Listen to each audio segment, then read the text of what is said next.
Hi, this is William Ramsey. Welcome to William Ramsey Investigates. On today's show, I'm going to have a presentation I put together based upon a book I read. The title of that book is A Father, Son, and the CIA. You can see it if you're on YouTube. Picture of the book. It's really hard to come by. Actually, I paid $20 for this small, kind of very well written paperback, but I think it has a lot of first-person information. It was written by a guy by the name of Dr. Harvey Weinstein. And he's actually done a few books. There's another one based upon that same book. Another one's Psychiatry and the CIA, Victims of Mind Control. It's basically the same book. Both are very expensive, hard to come by.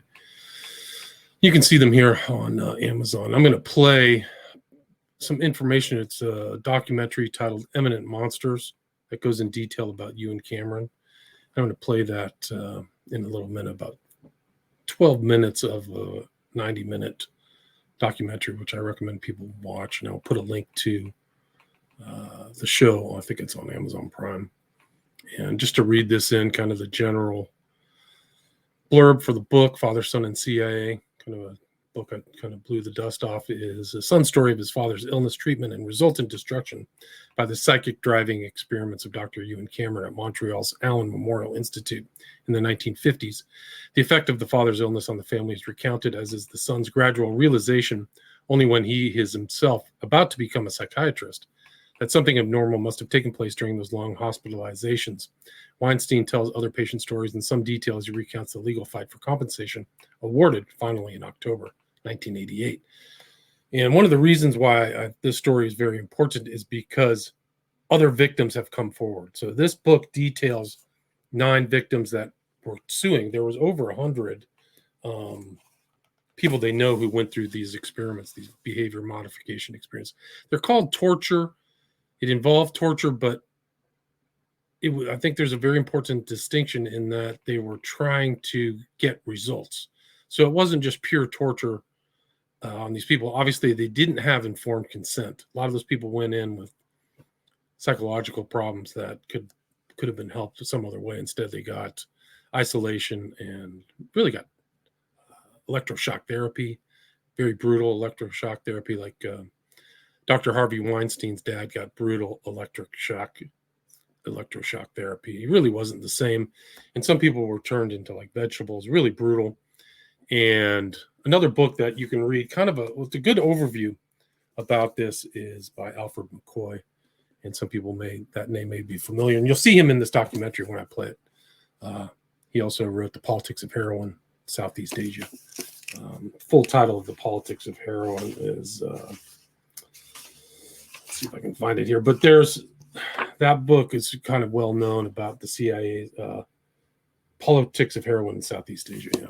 But this one has a section on it. You'll see Alfred McCoy, like I said, in this documentary. And this is really the beginnings. And they find out later, McCoy actually states that this whole program, and I'm not sure Dr. Weinstein knew, but this whole program that was part of the sub-projects of MKUltra, sub-project 86, I believe, and it was okayed personally by Alan Dulles. So there's a direct connection to the overview of the CIA and the way that they sent out all these things.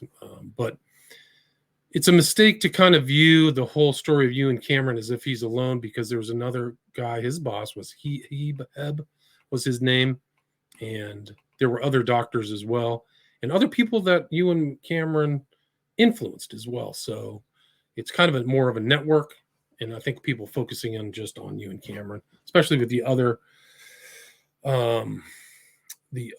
projects that were going on at the same time all around the United States that were basically being financed by different groups, CIA front groups. One I think was called the Group for Human Ecology. I think it was out of Cornell. So there is a web, and it is kind of interesting because the son, Dr. Harvey Weinstein, got into psychiatry at Stanford and knew Philip Zimbardo. I think that Zimbardo wrote a piece with him, and Zimbardo's famous for the Stanford prison experiment. And then Milgram pops up again, and people know I'm going to play the Milgram experiment, but there is a possibility that Milgram experiment, which is really about people, how much pain they will inflict if there's an authority figure around. It's kind of like a test case going back to World War II. And Milgram may have been financed by the CIA to carry out that inquiry itself, which was not as ugly and brutal as what happened with Ewan McCameron. And I'm going to read, I've got some selections out here. I'm going to read from the book after I watch the documentary. I think it's important to see this visually. And so I'm trying not to just focus on one book, but just kind of focus on this event, pictures of Raven's Claw. It's a very strange named place at the Allen Memorial Institute where this psychic driving in the sleep room took place. It's very sinister looking, and you'll see this in the documentary. But yeah, there's a bunch of other figures, and I highly recommend people check out this Eminent Monsters, because it goes in an arc from Ewan Cameron through some torture that took place in Northern Ireland, where they intentionally caused PTSD against people they thought were, I think, either in the IRA or against the UK government, and then to the modern use of isolation and sensory deprivation. Today, that's being used on ostensible terrorists, what the U.S. calls terrorists. And I did a show on Kit Clarenberg that shows that this MK Ultra techniques are still in use today and should give people pause and scare. It's pretty scary. So again, this let me see what other slides I've got. So this is Dr. Harvey Weinstein, retired psychiatrist living in California. And so that's what you'll see him in this documentary too. And he works for the Human Rights Center at University of California, Berkeley, my alma mater, and still kind of active in this. And this is the Human Rights Center. You can go check that out. I'll put a link to this group as well. And you can see on YouTube here, Psychiatry and the CIA, Victims of Mind Control. So that's kind of the follow-on book to the original book, Father, Son, and CIA. And this was also written by somebody in the Human Rights Center, Eric Stover. I think he's the head, or was the head at one point, Breaking of Bodies and Minds. So these people are involved in this kind of stuff. And here's the Eminent Monsters link. And you'll see kind of the shadowy Raven's Claw building here in the background. And these are kind of these new, there's going to be some new saga, I think is the acronym of this new updated lawsuit that's taking place. So here's Eminent Monsters. Highly recommend that. But let me get this video queued up and you can watch it. It's not the full video. Let's do this. So it's about, I think I have it at 13 minutes. Sure. And I might pause here and just kind of for commentary. A few moments ago, Dr. Ewan Cameron of Montreal, chairman of the organizing committee, opened this Third World Congress of Psychiatry with these words. These are the days and hours are the occasions that summon up determination, fire the imagination, and drive us forward in this greatest of endeavors.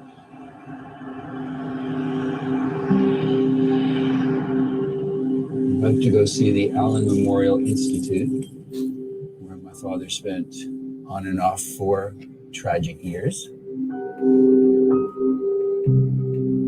I remember my dad before, and I remember my dad after.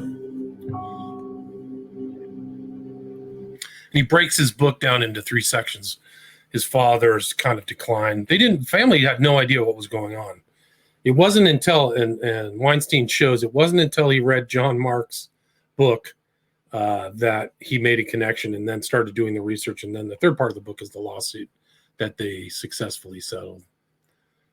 Only 9 people, like I said. And he actually went and met with some of the other litigants. I'll show pictures of them and talk about them briefly too in a minute. It was 1 year after my bar mitzvah, so I was 14. And I remember the Christmas holidays that year with my father pacing the house, going back and forth, singing this sort of crazy song from, I think it's the 30s, called Mare's Oats and Dozy Doats and Little Lambsy Divey, over and over and over again. And my being very puzzled and not understanding what was happening. which is how he ended up in 1956 going to see Ewan Cameron at the Allen Memorial Institute.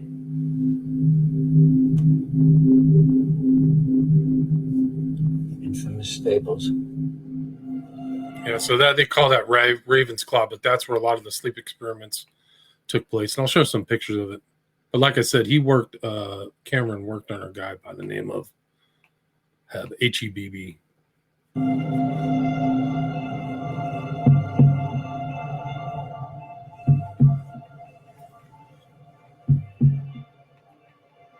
This building, for me, represents Cameron.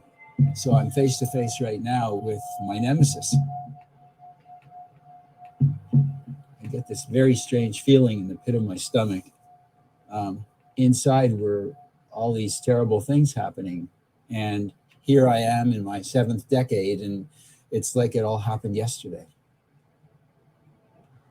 By the 1950s, the Allen Memorial Institute was one of the world's leading psychiatric hospitals.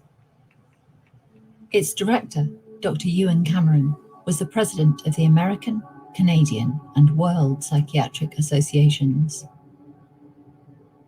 My mother thought that Dr. Cameron was God. My mother thought Dr. Cameron was God. Rudolf Hess was once called the conscience of the party. He had been a psychiatrist at the trials at Nuremberg after the war, and she trusted him implicitly.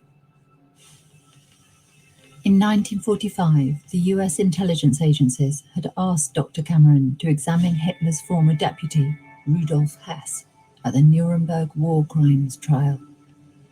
Rudolf Hess, guilty of conspiracy and crimes against peace, life imprisonment. Examining Nazi indoctrination at close quarters shaped the way Dr. Cameron thought about the vulnerability of the mind. Hess always claimed that he was being poisoned in his food, if I remember correctly, too. So he was pretty paranoid. He might have been. I don't really know. I'm trying to decide if that's a photograph of Cameron. You know, it's very interesting that this is the only photograph in which there is no name, and that he was the founder of this place. Isn't that odd? It goes to the 2nd, 3rd, 4th, etc. directors. How peculiar. Miss Cameron with his crew in this photograph.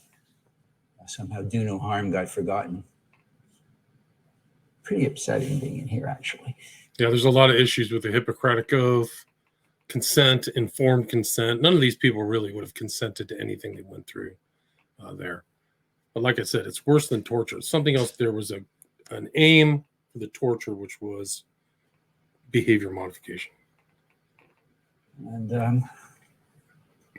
I can hold it together only so long, and then I kind of get overwhelmed by the feelings.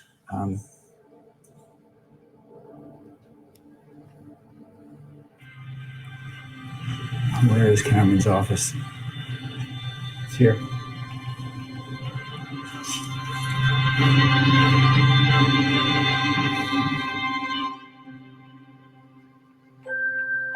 Ewan Cameron was born in Bridge of Allen, Stirlingshire, in 1901. The son of a Presbyterian minister, Cameron soon outgrew Scotland. In 1942, he became an American citizen. Ambitious and driven, Cameron dreamed of winning the Nobel Prize for his work on the frontiers of psychiatry.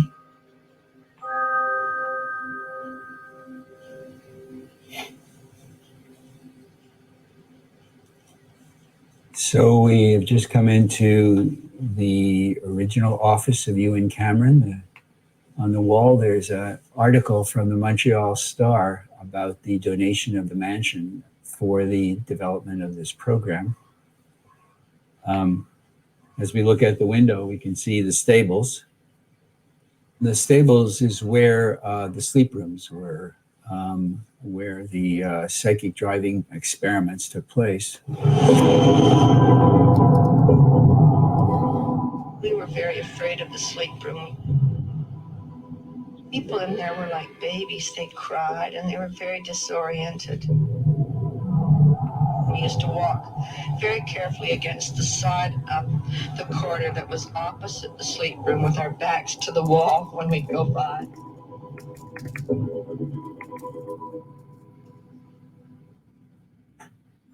Very strange.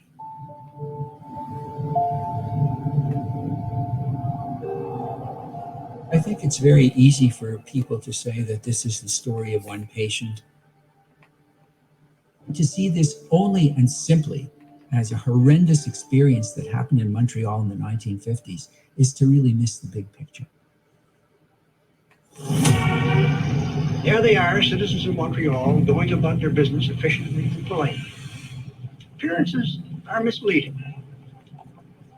In 1951, Britain, America, and Canada held a secret meeting in the Ritz-Carlton Hotel in Montreal. Among those attending were Henry T. Tizard of Britain's Ministry of Defence, Dr. Ormond Salant of the Canadian Defence Board, and scientist Donald Hebb. 2 projects were discussed. The first was the SEER program. There was some discussion of defensive techniques, of basically developing a method for training Allied aviators, personnel likely to be captured and fall in the hands of the Soviet bloc so that they could be trained to resist torture. Sometimes, in spite of everything a man can do, he falls into the hands of the enemy. If you were an airman whose plane was shot down in enemy territory, or a soldier, or a Marine captured in combat on the enemy lines, your first feeling might be one of helplessness, as if suddenly the whole world had dropped out from under you, leaving you at the enemy's mercy. Such a feeling is quite understandable for a minute or two. SEER stands for Survival, Evasion, Resistance, and Escape. But there was a hidden agenda at the meeting. The primary objective was offensive, in developing techniques that we could use against captured Soviets. So it was effectively a mobilization of psychology, in part in the United States. That research was dominant within the Canadian universities for the better part of a decade. The price of intelligence is a more complex brain, more easily disturbed, more vulnerable to emotional disturbance. Dr. Hebb, who was just talking to us, paid healthy students good wages simply to rest on a bed like this, with nothing to see or hear or touch. They were strangely affected lying here. They had hallucinations. For those who endured a few days, the world seemed distorted afterwards, and for a while, simple tests were difficult to do. Small wonder that solitary confinement is used in so-called brainwashing. Soon researchers began similar experiments in a psychiatric hospital in the UK. In the US, the CIA had over 160 secret projects in 80 institutions. $25 million was allocated to human experimentation. It was codenamed MK Ultra.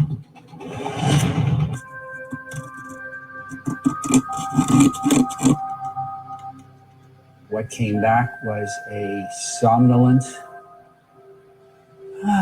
man who barely could talk, who couldn't really carry on a conversation, who lay down on a couch all day, mostly sleeping, who making up things. A contra trait he came up with, that if someone had the trait of being very passive, if you got rid of that trait, a contra trait would emerge where they would be more assertive. Initially, Dr. Cameron believed this would help him cure mental illness. Maybe at some level in Cameron's brain, it was to find some way to cure schizophrenia, but he wasn't treating schizophrenics, certainly not in my father's case. And it was an experimental procedure. My parents never agreed to it. Dr. Cameron didn't set out to develop interrogation methods, but his techniques proved useful to the CIA. And in front of me is a man in a white coat and a stethoscope. So this is kind of how it moves on to the behavior modification and torture in Ireland. And they were deliberately causing these guys PTSD. I don't know how involved they were in the IRA or what, but you can go back and watch that on the documentary. And I get a sort of 30-second medical exam. Say, showing my chest and just nods, in which I'm dragged away. They pulled the hood back real tight. You thought you were going to suffocate, and they just used your face as a punch bag. I was squealing like a pig. What do you hear, the wee Fenian bastard? That's all they were saying, like, you know. After considerable experimentation, it was found if individuals were placed with their eyes bandaged, they would not only pass into a confused and extremely anxious state, but they would show some interesting phenomena.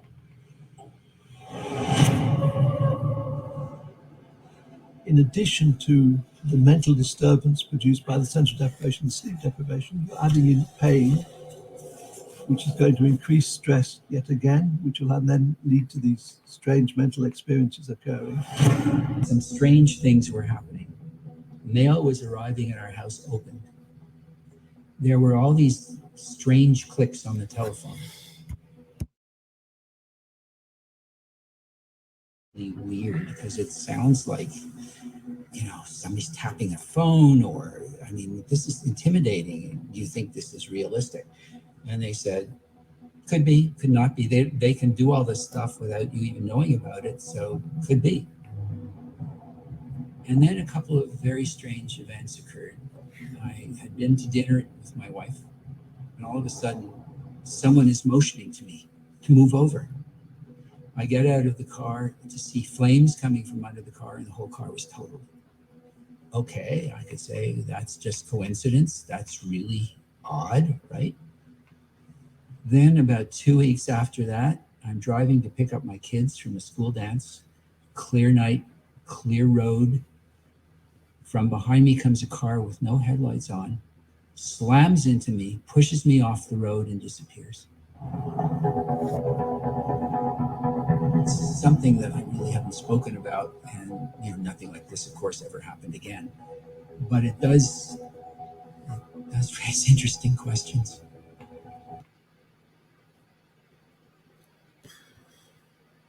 All right, so that was it. Let's see. I guess the stream is gone. I don't know. Here's like a sign of Donald O. Hebb's experimental cubicle. This is from McCoy's book. So this is kind of what they were doing. And I heard something, I haven't gotten it confirmed yet, but it was, there's a guy from Canada, was the guy who wrote Hallelujah, was supposedly involved in one of these experiments. Leonard Cohen, yeah. So I have to go verify that. But he was apparently one of these subjects right here, just like this. So, we can watch the Milgram experiment too. Let's try that. Let's see if I can get this. This is interesting.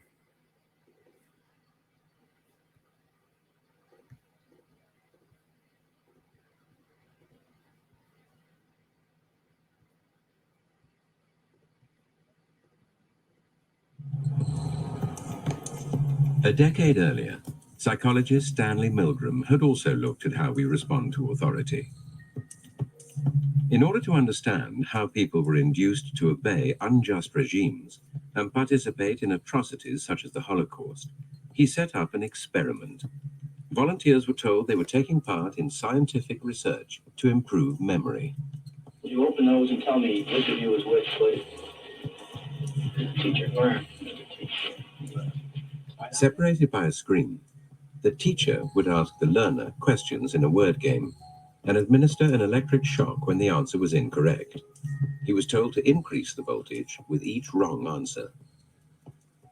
Cloud, horse, rock, house. Answer. Wrong. 150 volts. Answer, horse. Experiment. That's all. Get me out of here.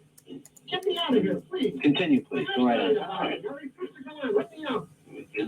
The experiment requires you continue, teacher. Please continue.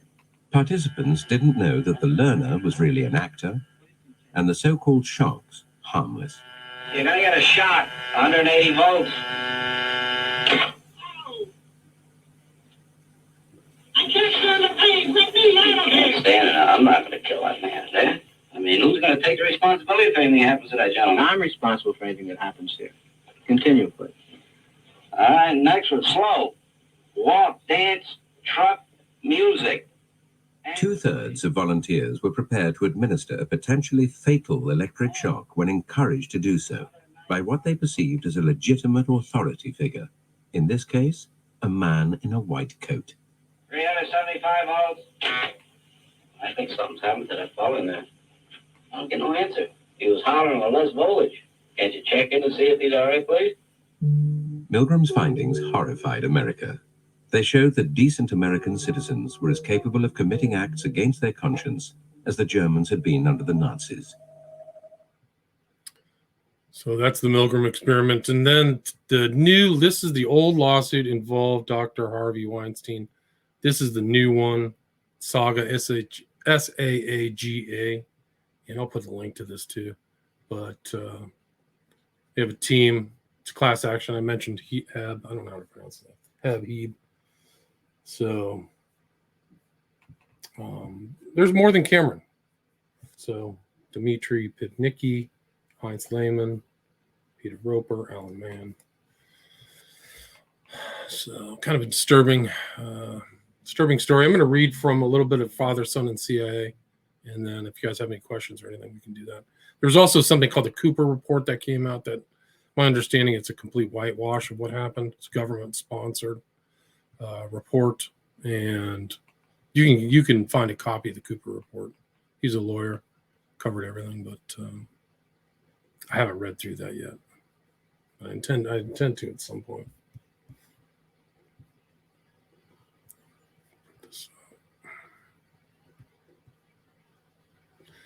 But like I said, they were doing it. People called it torture. It's more than torture. They were definitely subjecting them to all kinds of nasty stuff. But it was worse than torture. They were trying to get outcomes. That's really the whole point. So let me see if I can find this.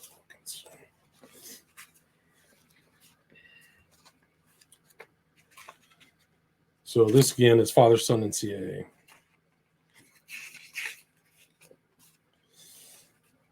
This is chapter 6, My Awakening. There's an old Yiddish expression that my grandmother used to say.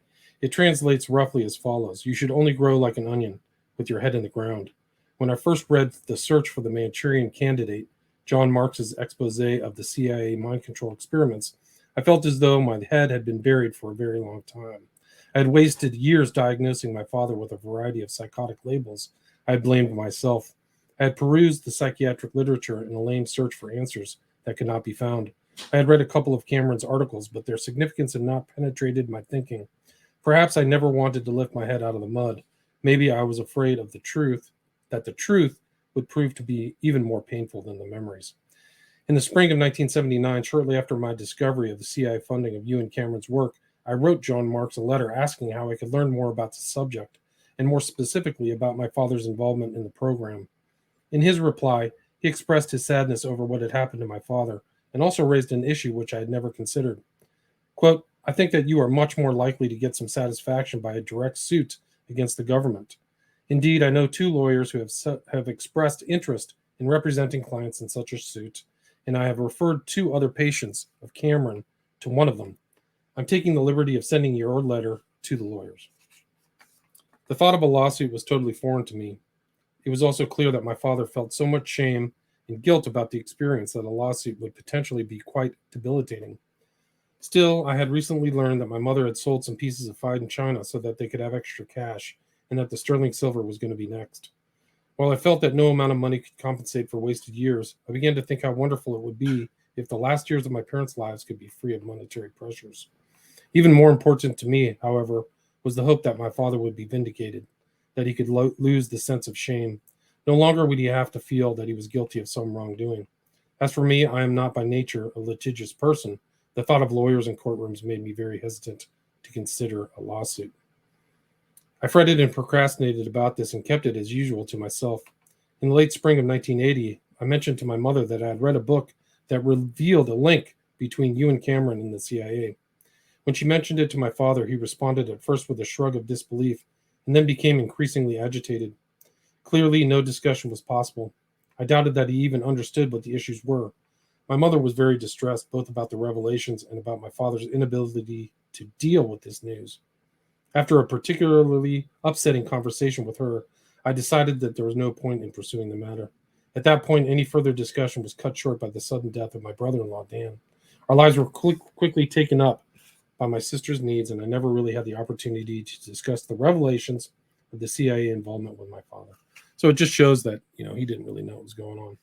But he has a very long chapter on Ewan Cameron. He goes in detail about Cameron, and I can read some of that.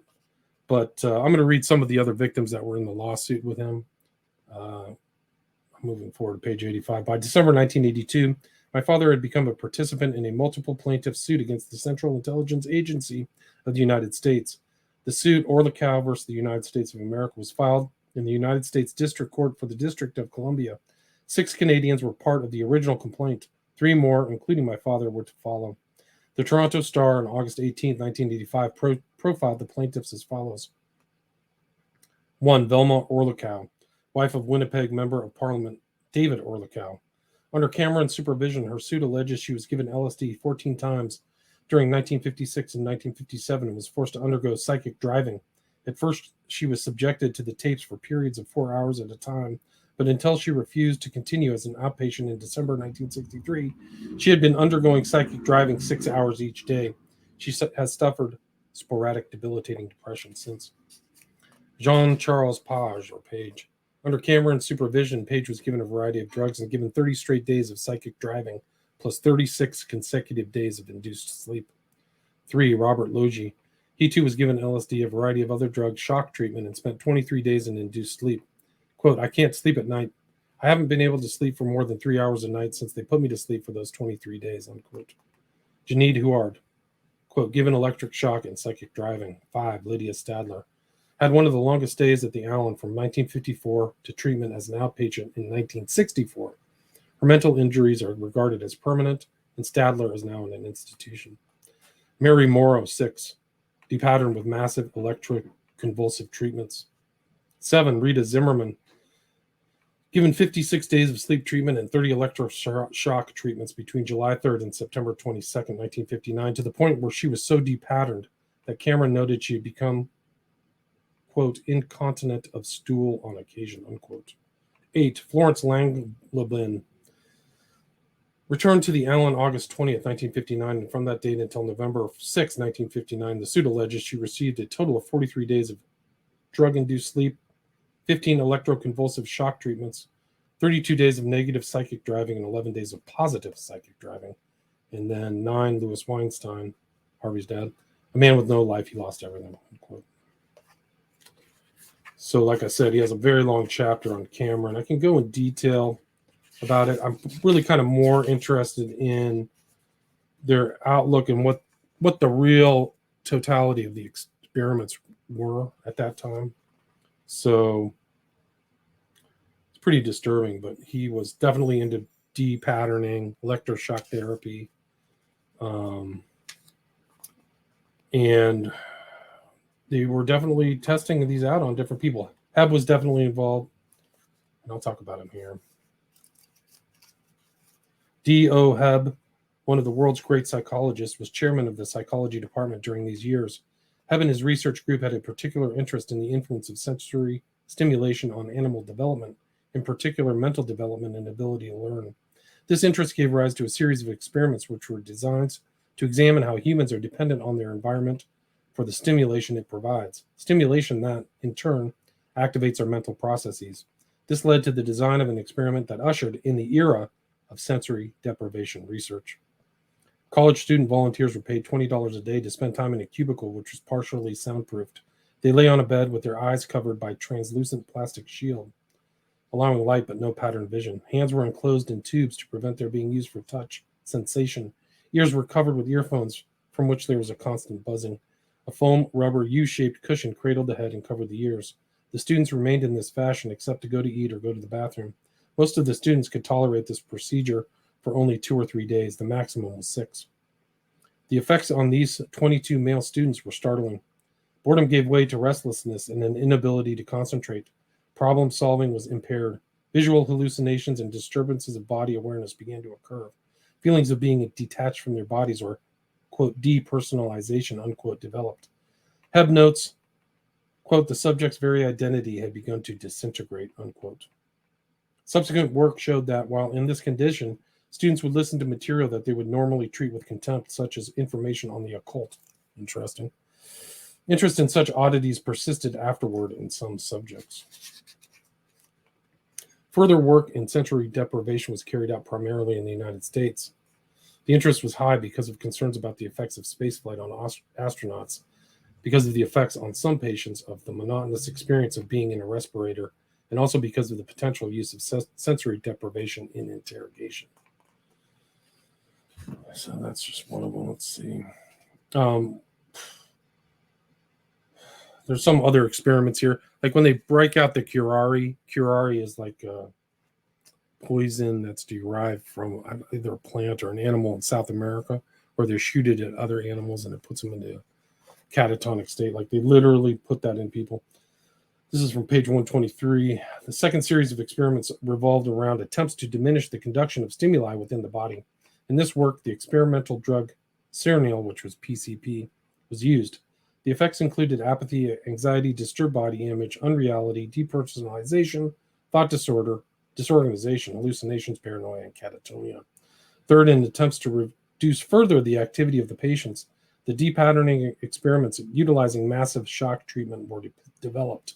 Cameron also immobilized patients by injecting them with curare and beeswax, and even reported placing patients under hospital bakers so that the warmth would increase receptivity. So by 1961, Cameron was using sensory deprivation, prolonged sleep plus sensory deprivation, massive electroshock therapy plus sleep plus drugs such as PCP and curare to immobilize patients, all in order to facilitate their receptivity to driving statements. So it was all in the aim to get ideas in there. That was part of the depatterning and repatterning process. But there's just a lot in this book. There's a lot of information. And they go into Bluebrook, artichoke, and McCoy talks about that as well. So there's pictures of his family. Cameron died, went on hiking on a tall mountain and had a heart attack and died. Kind of that was his end. But he was definitely connected. He actually influenced, like there was a Arabic doctor who learned techniques from Cameron, who ended up torturing. There's a story of a CIA agent who got abducted in Beirut and underwent, like, it's like a full circle, like the CIA is torturing other people. And then a high-level CIA agent, I think it was the head of the CIA office, Buckley, in Beirut, ends up getting the same treatment and killed in Beirut by Hezbollah, or somebody affiliated with Hezbollah. So there was like a known kind of Arab mind control doctor like that. But it's a really good book. I think it's kind of a lost story, this father, son, and CIA. So that's why I kind of read that, and wanted to share that. So I'll put the notes to where you can find this book and also Eminent Monsters in the show notes. If anybody has any questions, just let me know.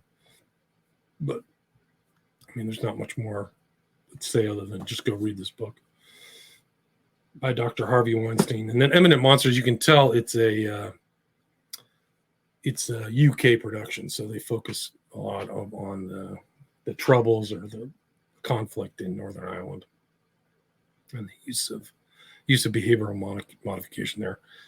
And I think that what happened is kind of sad. Like, they tried to sue the government and a lot of the victims of the behavior modification in Northern Ireland, and they lost. They weren't able to find any justice or anything like that. So anyway, I think that's about it. Thanks a lot for listening.